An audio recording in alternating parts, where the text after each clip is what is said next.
আবার দুর্গা পূজায় গিয়েও বলে এটা বাঙালি জাতির উৎসব। নাউজুবিল্লাহ। আমি বুঝি না এরপরেও তার ধর্মমন্ত্রিত্ব থাকে কেমন। এইটা মৌলানা নামের কলঙ্ক। চাকরি রক্ষার জন্য থামেন থামেন, চাকরি রাখার জন্য মানুষ এইভাবে নিজের ঈমান নষ্ট করে। আরে বাবা, দুর্গা পূজা হিন্দুর উৎসব। আমি 1,00,000 বার 1 কোটি বার বলবো, দুর্গা পূজার সাথে এই দেশের মুসলমানদের কোনো সম্পর্ক নয়। এটা মুসলমানদের অনুষ্ঠান নয়। নেতা নেত্রীরা, বড় বড় নেতা রবিউল আউয়াল মাস আসলে বলে তারাও মঞ্চে আসে, মঞ্চে এসে বলেন মুহাম্মদ সাল্লাল্লাহু আলাইহি ওয়াসাল্লামের আদর্শ ছাড়া কোনো উপায় নাই। আবার এই ব্যক্তি গৌতম বুদ্ধের জন্মবার্ষিকী উপস্থিত হয়ে বলে গৌতম বুদ্ধের অহিংস নীতি পৃথিবীবাসীর বাঁচার একমাত্র পথ।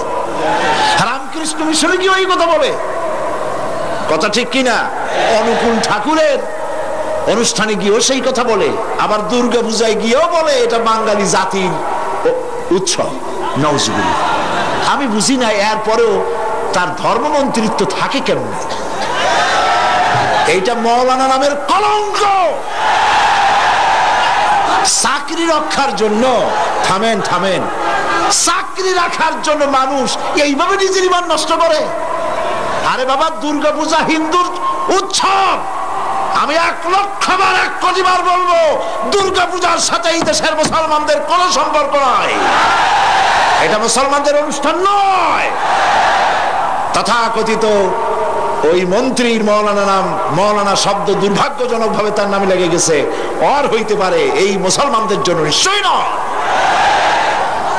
এটা হিন্দু ভাইয়েরা তাদের ধর্ম পালন করুন, আমাদের আপত্তি নাই। আমরা ঈদ করি, তারা পূজা করবে, কিন্তু ওইটা আমার উৎসব। এই কথা কেন বলবো আমি? হিন্দুরা কি কোনোদিন বলে যে ঈদ আমাদের উৎসব? তো তুমি তোমার চাকরি রক্ষার জন্য এত পাও চাটো কেন? একটু লজ্জা টজ্জা থাকা উচিত, ঠিক কিনা? শরম থাকা উচিত, পার্সোনালিটি থাকা উচিত। এই সব মঞ্চে গিয়ে গৌতম বুদ্ধের প্রশংসা, তার আদর্শই ভালো, ওর আদর্শ ভালো, মুহাম্মদ সাল্লাল্লাহু আলাইহি ওয়াসাল্লাম আদর্শ ভালো, তাহলে পার্থক্য রইল কি? গোলালু মার্কা নেতা, গোলালু ভর্তায় চলে, চিংড়ি মাছে চলে, গোস্তে চলে, মাছে চলে। গোলালু কোনো জায়গায় বলে না যে এটা দিয়ে আমারে হবে না।